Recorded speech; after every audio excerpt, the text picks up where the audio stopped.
Hi friends, ഇന്ന് നമുക്ക് ഒരു ഇലത്തോരൻ ഉണ്ടാക്കിയാലോ. ഞാനിപ്പോൾ എനിക്ക് കിട്ടിയ 10 ഇലകൾ വെച്ച് ഒരു തോരൻ ഉണ്ടാക്കിയിട്ടുണ്ട്. 10 ഇലകൾ വേണമെന്നല്ലേ നമ്മുടെ പൂർവികരൊക്കെ പറയാറ്. അപ്പോൾ നമുക്ക് കിട്ടുന്ന ഇലകൾ, വ്യത്യസ്തമായ ഇലകൾ വെച്ച് ഒരു തോരൻ ഉണ്ടാക്കാം. അപ്പോൾ ഈ ഇലത്തോരൻ കഴിക്കുന്നത് കൊണ്ട് നമുക്ക് ഒരുപാട് ആരോഗ്യ ഗുണങ്ങളാണ് ഉണ്ടാകുന്നത്. അപ്പോൾ എങ്ങനെയാണ് ഈ തോരൻ ഉണ്ടാക്കുന്നതെന്ന് നോക്കാം. കോവലത്തിൻ്റെ ഇല, ഇത് പ്രമേഹ രോഗികൾക്ക് ഒത്തിരി നല്ലതാണ് കേട്ടോ.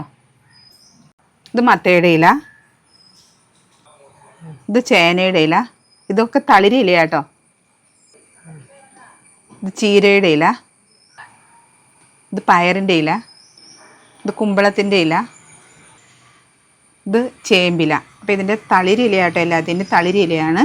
ഇത് കൂമ്പലയാണ് എടുത്തിരിക്കുന്നത്. മുരിങ്ങയിലയുടെ ഒരു തണ്ട്. ഇത് തഴുതാമ. മൂത്രാശയ രോഗങ്ങൾക്കൊക്കെ ഉത്തമമാണ് ഈ തഴുതാമ കഴിക്കുന്നത്. അപ്പോൾ ഇതിൻ്റെയും തളിരില നോക്കിയായിട്ട് എടുത്തിരിക്കുന്നത്. നമുക്ക് കിട്ടുന്ന ഇലകൾ ഏതൊക്കെ ഇലകളാണോ നമുക്ക് കറി വെച്ച് കഴിക്കാൻ പറ്റുന്നതെന്ന് വെച്ചാൽ അതെല്ലാവരും കർക്കിടക മാസത്തിൽ വെച്ച് കഴിക്കാം കേട്ടോ. നമുക്കിനി ഈ ഇലകളെല്ലാം അരിഞ്ഞെടുക്കാം കേട്ടോ. ചെറുതായി അരിഞ്ഞെടുക്കാം.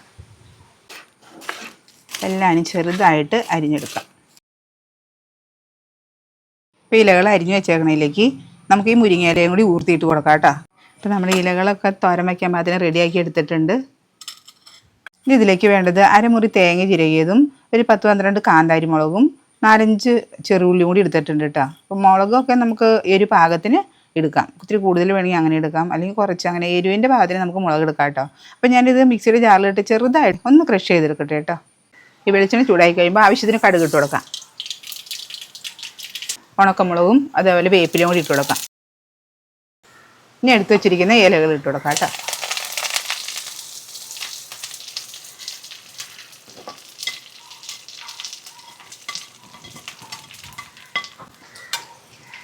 പിന്നെ നമ്മൾ ചതച്ച് വെച്ചിരിക്കുന്ന തേങ്ങയും പച്ചമുളകും ഉള്ളിയും കൂടി മിക്സിയുടെ ജാറിലിട്ട് ഒന്ന് ചതച്ചെടുത്തിട്ടുണ്ടല്ലോ. അപ്പോൾ അതും കൂടി ഇട്ട് കൊടുത്തിട്ട് നന്നായിട്ട് മിക്സ് ചെയ്യാം കേട്ടോ.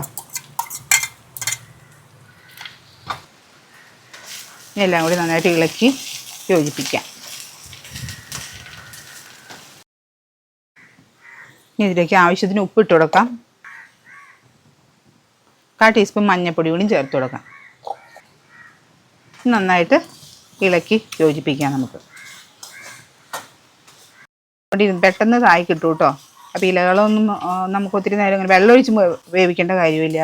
അതേപോലെ ഇപ്പം ഞാൻ മൂടി വെച്ച് വേവിക്കണില്ല കേട്ടോ. ഒരു 3-5 മിനിറ്റ് നമ്മളിതുപോലെ ഇളക്കി മിക്സ് ചെയ്യുമ്പോഴേക്കും ഇതായി കിട്ടും നമുക്ക്. ഇതുപോലെ കർക്കിടക മാസത്തിൽ ഇലകളൊക്കെ നന്നായിട്ട് കഴിക്കണം എന്ന് പറയണേ. നമ്മൾ പൂർവ്വര് പറയാറുണ്ടല്ലോ, ഇലവർഗ്ഗങ്ങൾ നന്നായിട്ട് കഴിക്കണം കർക്കിടകത്തിൽ നിന്ന്. പ്രത്യേകിച്ചും നമുക്ക് 10 ഇലകൾ കിട്ടുകയാണെങ്കിൽ അത്രയും നല്ലത്. വ്യത്യസ്തങ്ങളായ 10 ഇലകൾ ചേർന്ന് നമുക്ക് കിട്ടുന്ന ലഭ്യമായ ഇലകൾ, 10 ഇലകൾ കിട്ടിയില്ലെങ്കിൽ തന്നെ ലഭ്യമായ ഇലകൾ വെച്ച് ഒരു തോരൻ ഉണ്ടാക്കി കഴിക്കണം. നമ്മുടെ ഇലത്തോരൻ റെഡി ആയിട്ടുണ്ട് കേട്ടോ. ഇനി ലാസ്റ്റായിട്ട് ഞാൻ ഒരല്പം വെളിച്ചെണ്ണ കൂടി ഇതിൻ്റെ മുകളിൽ കൂടി ഒഴിക്കട്ടെ. ഞാൻ അല്പം വെളിച്ചെണ്ണ കൂടി ഒഴിച്ചു കൊടുക്കട്ടെ കേട്ടോ. ഇനി നന്നായിട്ട് മിക്സ് ചെയ്യാം.